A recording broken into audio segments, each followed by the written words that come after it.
You know, last night I showed a chart to you that we got from the Federal Reserve in St. Louis, and it should take your breath away, but I don't think most people understand what it really means. It means how much money we're printing at the Federal Reserve. How many dollars are we actually pumping into the system for this crisis? So I thought about it last night after watching it with my family for, I don't know, 3 or 4 times. Come on, Aaron.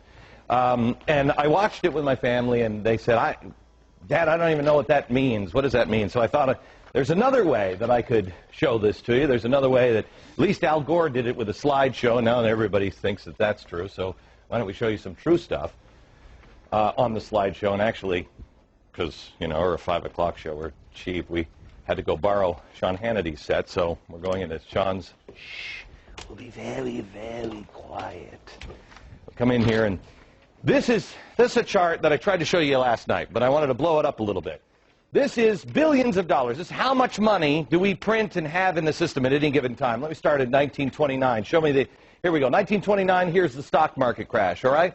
Now, if you see, we were on the gold standard, so we couldn't print much more money. We had the stock market crash, but we didn't do all of the stuff that we're doing now, just printing money. Go ahead, step to the next thing.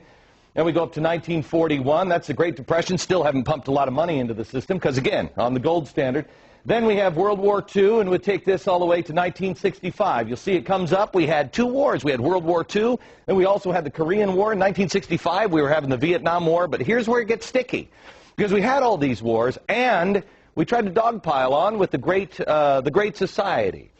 Well, how are we going to pay for all that? Well, in 1971, Richard Nixon says, why don't we get rid of the gold standard? So that way, we can just print whatever we want. But we promise the rest of the world, oh, no. We'll never print too much. Really, we're good for it. I mean, look at our record here. We don't do that. Great Society kicks in, and look what happens. Next point, please.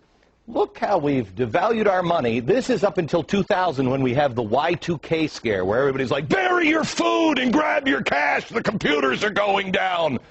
That's why the government put this little spike here. If you see that little spike, goes up because they just dump a lot of cash into it, and then they bring it back in. They pull it back in. But it's difficult to pull things back in, especially when you have a horrible event like 9/11. Next stop is 9/11. You'll see it's just a little spike back up just a little bit. Remember how everybody was freaked out that the world was coming to an end? Do your patriotic duty. Go spend. Go out there and get into the stock market. Well, we did. And then this is the kind of spending we get. As you see here, the federal bailout's just about to begin. We're in, let me get into my Al Gore machine. Oh, it's a real inconvenient truth now, isn't it, Al? Look at this hockey stick. This is the hockey stick that Al Gore was talking about with the, you know, the woolly mammoth coming back or whatever the hell he's talking about. Here's where we were in September last year. But then the Treasury decided we need to start printing more money. This hockey stick should take your breath away. This is devaluing our money. You know, Al Gore said global warming is not a political issue, it's a moral one.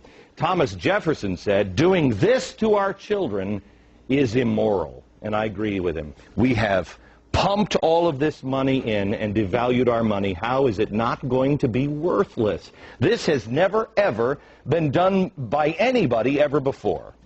Please share this video with everybody you know, all your friends. Please go to foxnews.com/Glenn Beck. We're going to make this available for you. Pass it on to your friends. This is real trouble. Not in 1,000 years. Perhaps in the next year. Back in